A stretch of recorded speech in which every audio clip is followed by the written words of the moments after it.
que é uma doença, tem que passar para o psiquiatra. Porque, doutor, tem situações que... Por que as pessoas negam tanto a terapia, a psicologia, a psiquiatria, o remédio? Porque o diabético trata. Quem tem problema de coração, trata. Quem tem problema de pressão, trata. Por que essa negação tão grande? Pelo preconceito da sociedade? Pelo preconceito e a ignorância. Eu acho que, como eu disse no início, eu acho que a própria culpada, sem ter culpa, é a própria psiquiatria e a medicina, né? Porque a gente era muito ignorante e somos ainda. Então, acho que a partir do momento que se começa a marcar mais de que isso não é um produto só do meio, ou seja, do meio... que é uma doença, como tu bem disseste, né? A gente poderia muito bem, grande parte dos hipertensos não precisaria ser hipertenso, se tivesse uma qualidade de vida boa, né? A mesma coisa de deprimido, ou seja, muitos deprimidos, muitas doenças psiquiátricas podem não aparecer desde que a pessoa não desse um estresse para ela, mas só que isso é impossível. Né? Nós vivemos, desse motivo, né, doutor? Nós vivemos num mundo, né, que é esse mundo de moderno, vamos dizer assim, ou pós-moderno, que que nos exige situações que nós não estamos preparados ainda, né? Nem fisicamente, nem quimicamente para isso. Né? Então, isso produz um estresse e a doença aparece. Só que nós não temos, assim, a não ser da parte clínica, de conversar, de ver sintomas, nós não temos exames. Eu acho que a partir do momento que nós tivermos um exame, vai cair mais ainda esse preconceito de que a doença psiquiátrica é coisa de louco. Porque o que é que acontecia? Antigamente, ou mesmo agora que tu disse preconceito, todo mundo que ia no psiquiatra ou ia para um atendimento ou mesmo uma internação, era porque estava na última. Na última é aquele que está tendo que ser agarrado, tendo que ser contido, tendo que ir à polícia, tendo que ir... Né? Então, isso mudou, ou seja, não precisamos ir a esse ponto final, que aí já é mais difícil o tratamento, né? A partir do momento que isso se banalize mais, eu acho que já está acontecendo, eu acho que essa foi a grande evolução, nós aceitamos mais a divulgação na mídia, esse trabalho que vocês estão fazendo, tudo isso colabora, né, para desmistificar, para não dar o preconceito, né, de que, como tu disse, qual é o problema de ir no cardiologista para ver se o coração está bom? Qual é o problema de ir no psiquiatra? Se ver como é que está a cabeça, né? Geralmente o que acontece, a maioria vai para o neurologista, tá bem? Começa pelo neurologista. E o neurologista, porque é mais fácil, menos preconceituoso, né, ir no neurologista do que ir no psiquiatra. Então, vai nos dois, né?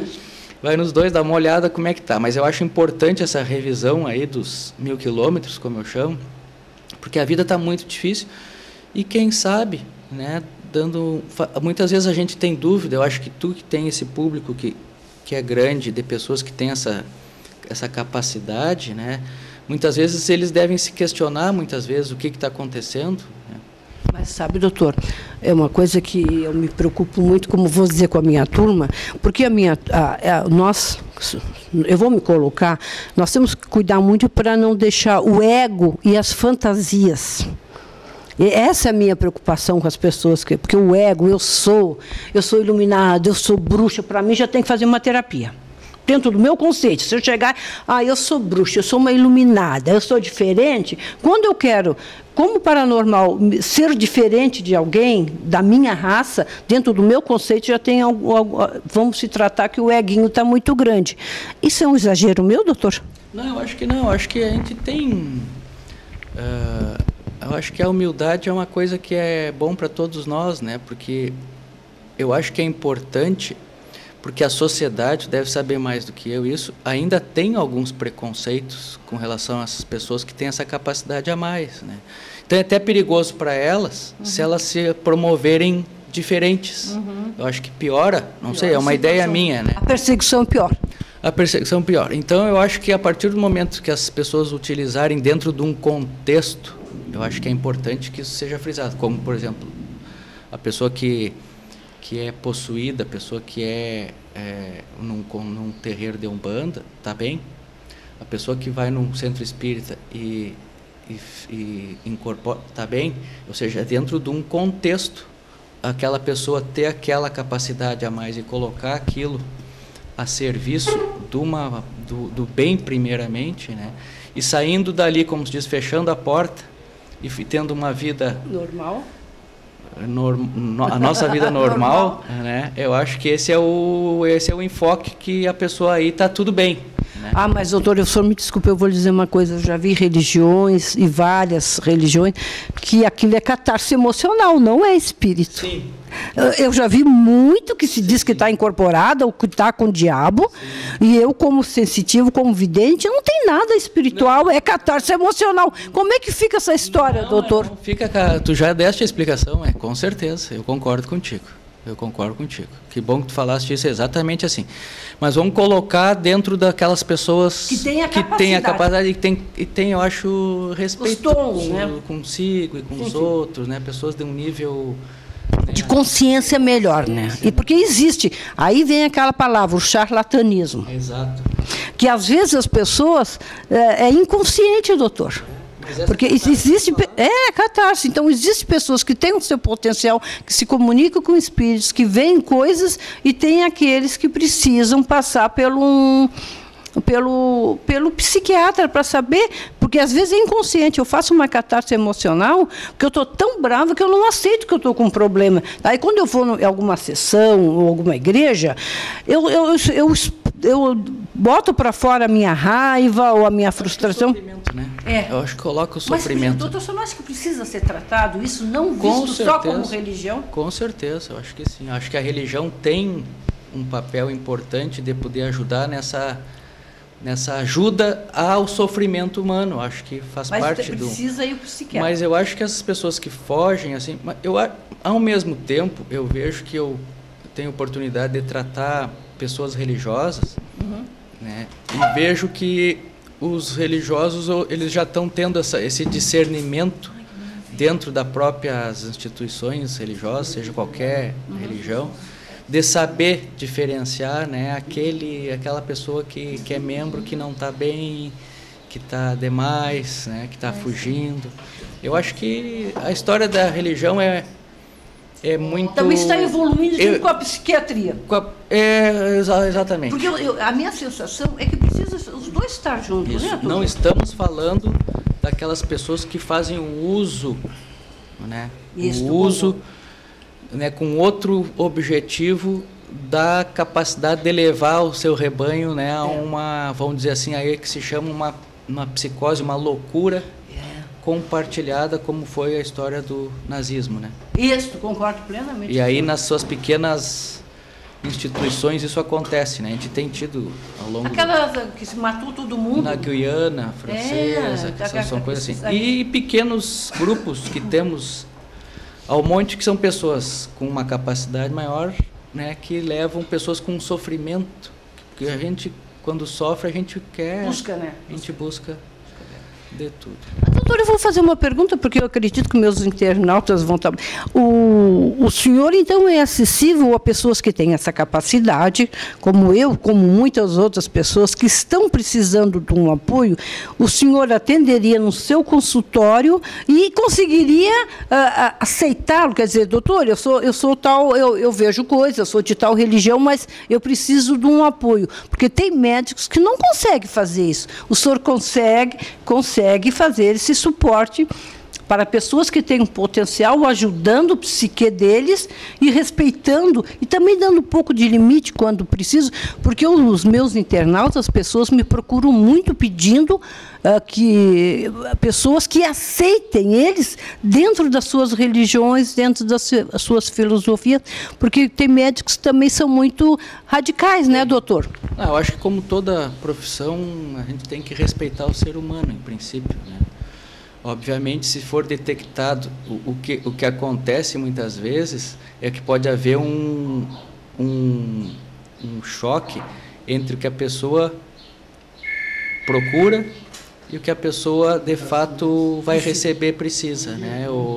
E muitas vezes isso tem... Eu acho que aí participa a família, participa um grupo para fazer um discernimento grande do que é bom para a pessoa, mas sempre dentro daquele sentido. A pessoa vai procurar ajuda se ela está sendo atrapalhada, sofrendo, ou está atrapalhando ou colocando alguém em sofrimento. Acho que esse é um ponto. Doutor, o senhor atende aqui, mas o senhor tem o seu consultório, porque as pessoas vão me perguntar antes que... o senhor dá o seu endereço, seu telefone, seu e-mail, por favor. Então, é Porto Alegre, que eu atendo. O telefone é 51, né? 33 33 27 96. E o meu e-mail é poa, de Porto Alegre, poa, 89, @hotmail.com. Aqui no São Pedro, a gente faz um trabalho muito grande, né, de atendimento à população do mais carente do SUS, mas atendemos também de todas as classes sociais. Nós temos um grupo muito grande aqui de pacientes com esquizofrenia, que atendemos na quinta-feira à tarde. O que é esquizofrenia? Esquizofrenia é uma doença psiquiátrica que tem aqueles quadros de psicose, que a pessoa sai fora da realidade. É uma doença que começa, hoje já se sabe, essa foi uma evolução assim, que começa cedo, ou seja, a gente nasce com ela e se desenvolve por volta dos 19, 20 anos no homem e por volta dos 25 na mulher, um pouquinho mais tarde na mulher. E é uma doença que tem que ser tratada no início. Na verdade, como todos, essa é outra evolução, ou seja, quanto mais cedo se tratar uma doença, quanto mais cedo se arrumar um carro, menos estrago ele vai ter depois. Não provoca um acidente, né, doutor? Não provoca é boa essa, não provoca um acidente, exatamente. Essa eu vou começar a usar essa tua ideia. É muito boa essa aí, não provoca um acidente, não só para si, como para terceiros. Então, começar cedo, e é uma doença que, como assim, a pessoa fica mais fora da realidade, achando que está perseguido muitas vezes, outra vez com ideias, né, de que muitas vezes, achando aí, essa é uma grande doença que há um imbricamento muito grande com as pessoas que têm poderes. Porque uma das características, muitas vezes, dessas pessoas é que elas se acham com poder. Porque elas têm uma alteração do sistema nervoso, do cérebro, que faz com que elas ouçam vozes, de que elas tenham percepção de que tem alguém falando com ela, de que a televisão fala com ela, de que recebe mensagens. Então, em algum momento, há um imbricamento, há uma superposição e há um perigo dessas pessoas se acharem com esses poderes anormais ou normais para alguns. Né? Então, aí a diferença. Ou seja, se ela tem essa capacidade, mas toca a vida, sem problema. Sem aquela... Sem problema. Fixação que a gente chama, não. Fixação, aquela, né, se chama assim, aquela psicose que no popular assim, mas é uma psicose na verdade. Ao contrário da pessoa doente que começa a viver só aquilo ali e o mundo ao redor se vai. Ela não consegue levar a vida. Então acho essa é a grande diferença, que é a qualidade de vida, é o estilo de vida. Né, são pessoas que têm mais propensão a ter risco de usar droga, né, de ter algum tipo de pensamento de querer se matar. E matar os outros também, né, doutor? Matar os outros. Tivemos recentemente um caso da escola no Rio de Janeiro, né, que foi um caso de uma pessoa que era esquizofrênica. Né? Então, é um exemplo disso. Então, são situações de vida que a gente tem que cuidar. Aqui no São Pedro, então, temos esse ambulatório, temos atendimento de pessoas que têm casos de drogas, casos de depressão, casos de bipolaridade, que é uma doença que está muito na moda, né? Que é essas pessoas que têm esses quadros mais de depressão junto com períodos de euforia ou de muita irritação. Então, temos atendimento aqui para todos esse tipo de pessoa e alguns moradores, né, que moram aqui. Não sei se já fizeram alguma reportagem, né? Já vimos. Então, é o atendimento global que temos aqui. Eu sou meio esquecidinha, mas vamos lá. Às vezes vocês me perguntam, Rosa, quem é que tu me indica como médico? Nós também temos que ter cuidado, porque se a gente não sente, não conhece o médico, se o médico também não está preparado para atender certas pessoas, eu não posso indicar. Mas o doutor Eduardo, pelo que nós conversamos, pelo que eu senti dele, vai entender bem você. Nós com as nossas desorganizações, mas com a nossa paranormalidade. Ele já deu um endereço, vocês conversem. Eu indico e aconselho a todos vocês, quando tiver com a sua capacidade, mas com seus problemas pessoais, com a sua estrutura emocional, com o seu psique, entrando em conflito, procure aqui no Rio Grande do Sul tem o doutor Eduardo, e vamos nos organizar para melhorar. Parabéns para o senhor, para a sua equipe, parabéns para o hospital, que está muito humanizado. Sabe, o senhor me desculpe, eu falei com a enfermeira, que ela é uma pessoa maravilhosa, e o senhor é tão calmo, porque todo mundo diz que psiquiatra já é meio nervoso por natureza, mas o senhor é tão calmo, tão tranquilo. Como é que o senhor consegue conviver com este mundo, que é um mundo muito dinâmico dentro das suas histórias e crise, e ter essa calma toda, doutor?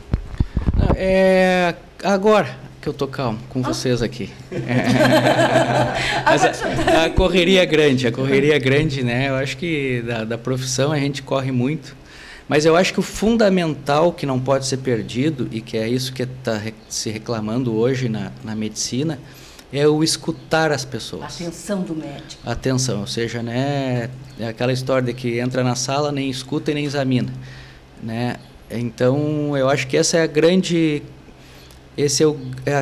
diferencial que ainda tem a psiquiatria, de que ela precisa escutar a pessoa. Por mais que receite, por mais que seja rápido, mas ela precisa parar, olhar a pessoa, né, nos olhos, precisa conversar. Né? E muitas vezes essa conversa, ela é, grande parte das vezes, né, de muita ajuda para outra pessoa, né, que está tão difícil alguém escutar a gente. Eu ia dizer isso para o senhor. É tão difícil alguém parar para escutar, é tão difícil, sem crítica, né, porque as pessoas, mas se eu fosse tu, fazia isso, e quando o médico se propõe a escutar, a sentir o outro, é um profissional que se destaca. A profissão, a especialidade, ela exige isso, então já é a gente é muito curioso, né?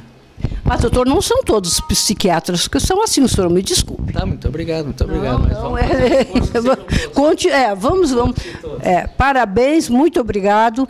E aqui finalizamos a nossa entrevista sobre o Hospital Psiquiátrico São Pedro, nessa reformulação, nesse lado humano, com essas pessoas maravilhosas que nós entrevistamos. Olha, eu me sinto muito orgulhosa, e é bem assim, nossa senhora, como é bom que existem pessoas como eles, como é bom que o mundo não está perdido. A gente só olha o lado mal. Mas vamos procurar esses profissionais, vamos respeitar esses profissionais, vamos dar valor ao lado positivo da humanidade, porque a gente só fala coisa ruim, né, doutor? Só se mostra coisa ruim. Tem coisas bonitas e boas e que precisam ser vistas para que nós procuramos os médicos, as pessoas certas. Parabéns para o hospital, parabéns para o senhor. Encerramos aqui a nossa entrevista. Muito obrigada, doutor.